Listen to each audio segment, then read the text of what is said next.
Hi, this is Roger. Thanks for dropping by. It's I don't know, just a chatty video really. There's not much to film in the orchid department.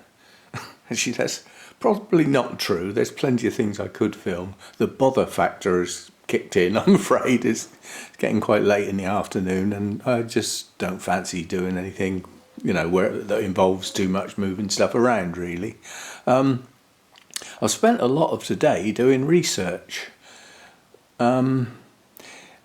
I've never been a spendy person. I've always been somebody who's been very careful about spending. Do I need this thing?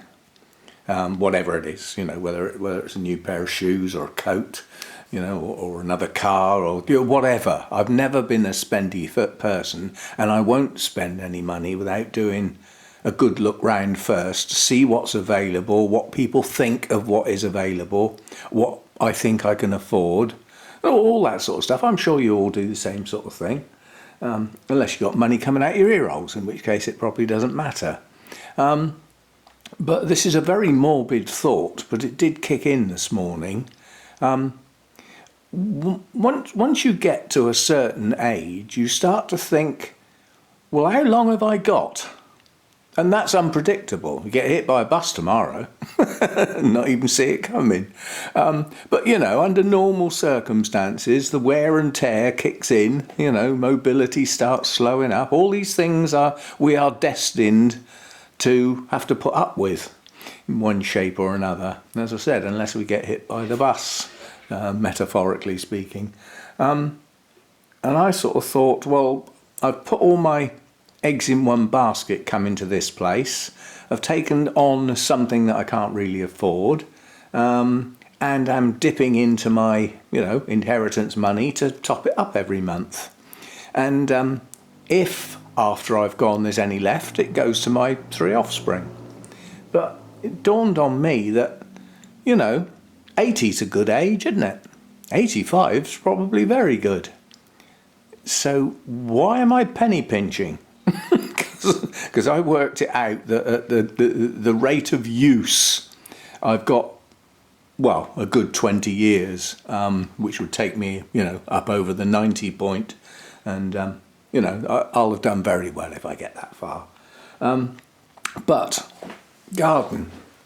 If I'm staying here, which I am, I've got no intention to go unless I get kicked out, then I'm going to have to maintain this garden.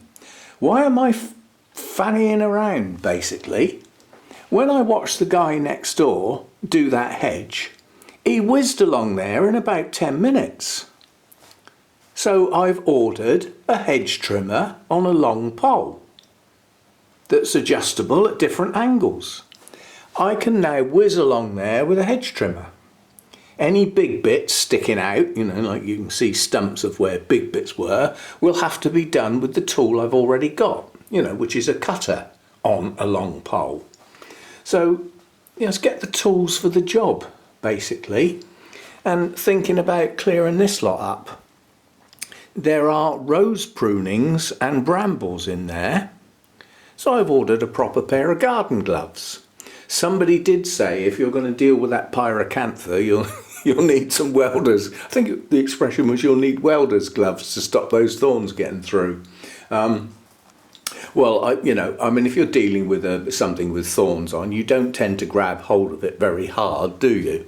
You let your cutting tools do the job and then pick up the bits carefully with your new garden gloves on. So get the tools for the job. Tools for the low down stuff I've got. I've got shears, I've got secateurs, and I've got a little set of hand shears, which is like a one-handed set of shears. It's like a angled pair of scissors, I suppose, but with shear blades.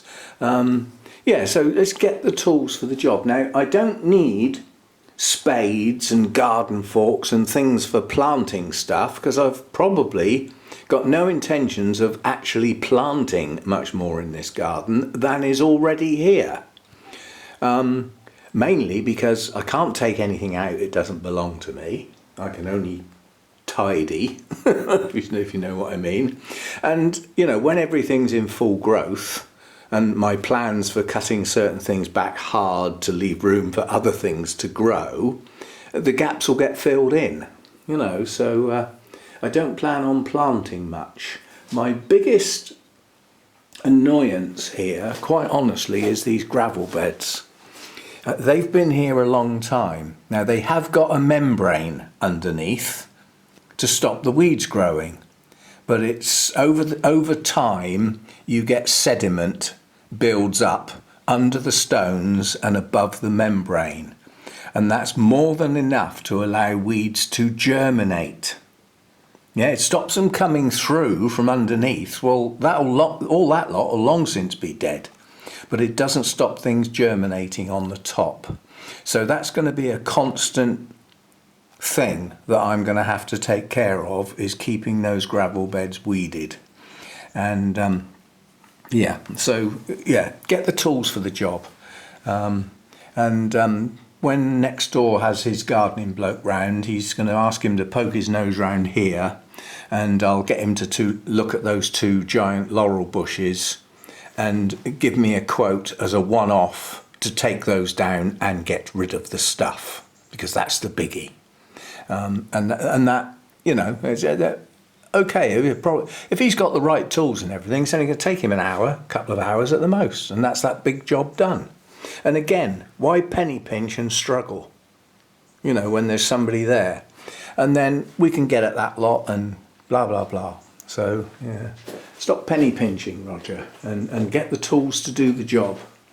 And talking about tools to do the job, out here, I'm going to take Carol's advice. I've got some new, when I bought the last lot of systemic bug killers, I bought 2 different ones. The idea being that, you know, that there is potential to get a resistant strain of bugs, types of bugs. So one of them is a concentrate, so it has to be mixed up. And I plan probably tomorrow to get the big sprayer in, the 5-litre jobby, and mix up 5 litres of the bug spray and spray virtually everything in here.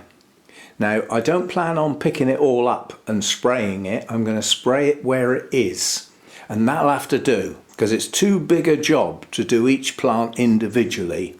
Now, with the 5-litre sprayer, it's got a lance. It's got a long pokey bit on the end which the spray comes out of, which will allow me to get in underneath leaves and things. You know, it'll allow me to get between plants, to get ones near the back, and I should be able to do quite a good job with that.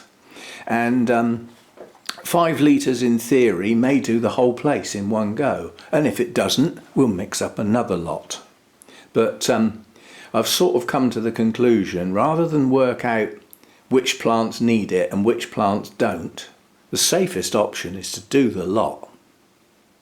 Just do the lot. Even plants that, you know, I've said before, there are certain plants in here that have never had a bug. Well, bugs may have passed by them. They may have been on there once and they decided they weren't tasty enough, so they moved on. But there's no guarantee there are none there, just because I can't physically see them at any point in time. So, yeah, my Cymbidium buds are coming along. We had a look at that not long ago, and yeah, so that's coming on quite nicely. And the other flower spike is round here. The top of that is just starting to split, so we'll see the buds come out of there soon. And then we've got another one round here pushing on. This flower spike goes with those, so it'll be the same as that. Just refreshing them, because this one is starting to go. There's one on the floor as well, which I have to crawl in all behind the things. And that's a bit sad, but my path's gone, so that'll have to come off. And then we find out whether the other bits in the pot are just old ones that haven't died off and are not going to bloom, and whether we're going to get a new one that will bloom. And we'll wait and see. But I chose this one because it's actually quite an attractive plant, irrespective of the bloom itself. And as I said, next time I go to Burnham's, I can't walk out with nothing. It's not on. So who knows, maybe we'll come away with another path. Or something, I don't know. whatever. And I don't show these because they don't look much, but there's 3 spikes on my Laelia anceps. There's 2 that are obvious there, and then there's another one up round here, and it's tucked away inside its shoot. It hasn't broken out yet, but it will do. That will head for the light eventually. So there's 3 spikes on that, which is good. Now they're going to be heading up towards 1 metre long, so they got a lot of work to do. A lot of work. That's that. And what else did I see? We got a single nobly bloom lurking in there. It's not opened properly yet, but it's on a plant that seems to bloom at odd times. It's a nobly type. It's top heavy and it falls over very easily, especially when you touch it. You're going to stay there now? Just goes to show that we're starting to get to the drier time when these are going to need watering. Now, you're determined to knock everything over, aren't you? Just absolutely determined.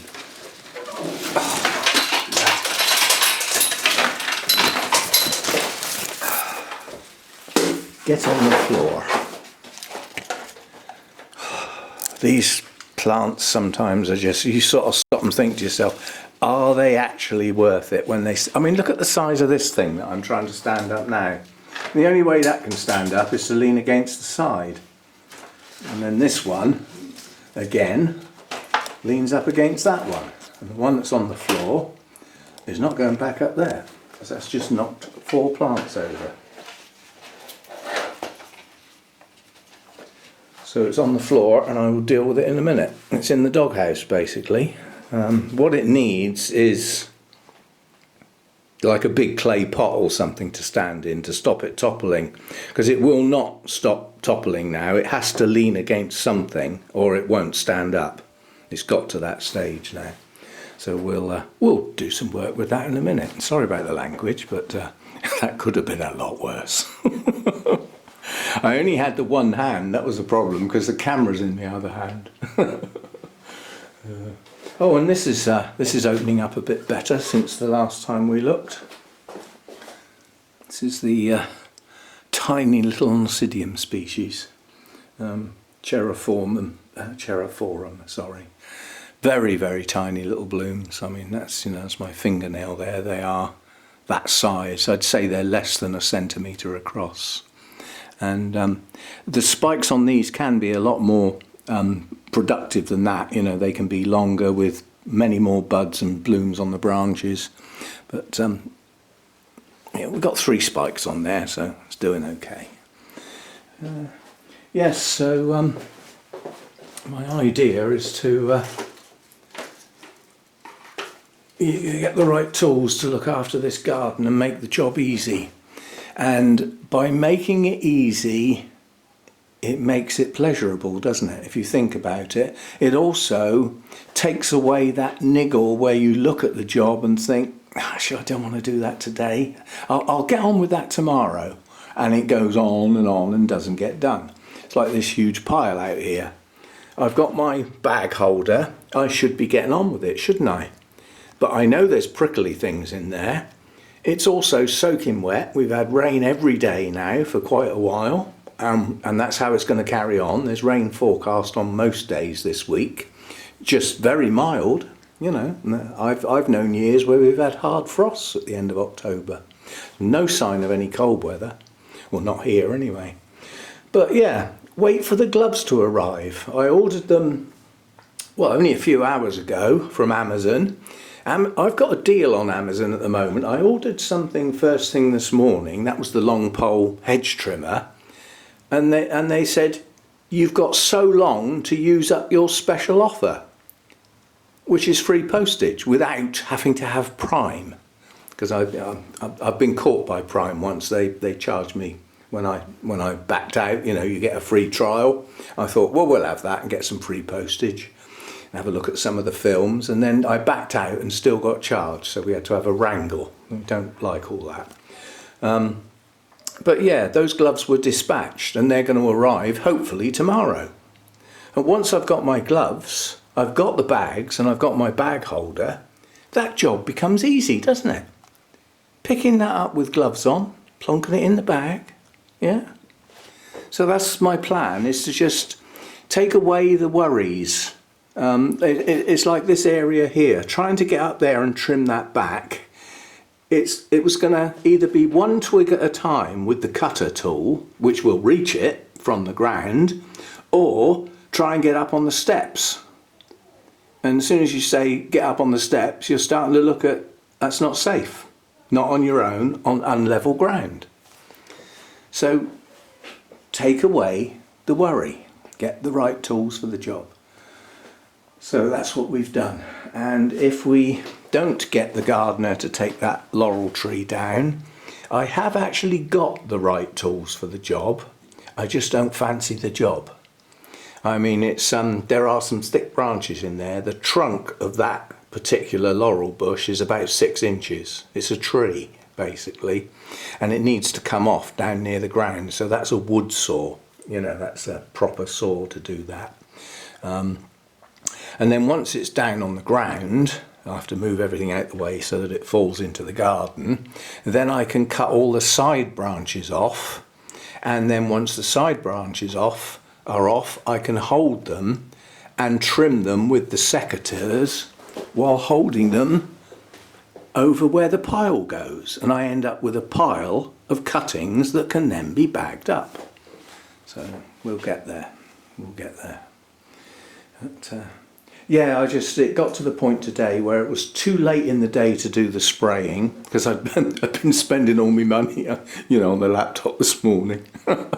And I went up and had a play in the fun room, the music room. I had a little play around in there and realised that if I'm going to set the sound system up to be able to play, you know, noises through speakers, that's not necessarily noises I've made myself. That could be CDs, music, or videos on, you know, on the laptop, which, you know, will be up there anyway when I'm working up there. So, you know, if I want to play that out loud rather than through the headphones, then I needed a decent sound card, external sound card. So I've ordered one of those. So I've been spending quite a bit today, which is not like me, but you know, you sort of start and think to yourself, you know, you're saving this money and penny pinching and doing that, and you're getting on a bit, you know. might not have time to spend it. There's a saying related to that sort of thing. It says, always travel first class, because if you don't, your kids will. In other words, you can't take it with you. Oh, hang on, there's someone at the door. Parcel for next door. I thought they were in. They're back off their holiday now, and yeah, I had a chat to the guy. He's hopefully going to move that glass that's in the way of my car this week. I did remind him that he said that 4 weeks ago and it's still there, but they have been away for nearly 2 weeks of that 4 weeks. Anyway, witticism, say on the end, you know, well, they always go on the end, but I don't want to do that on every video. It's just when I remember, basically. And right, this one goes like this. If you ask me a question and I look up and say, do you want me to be really honest? It's probably better that you say no.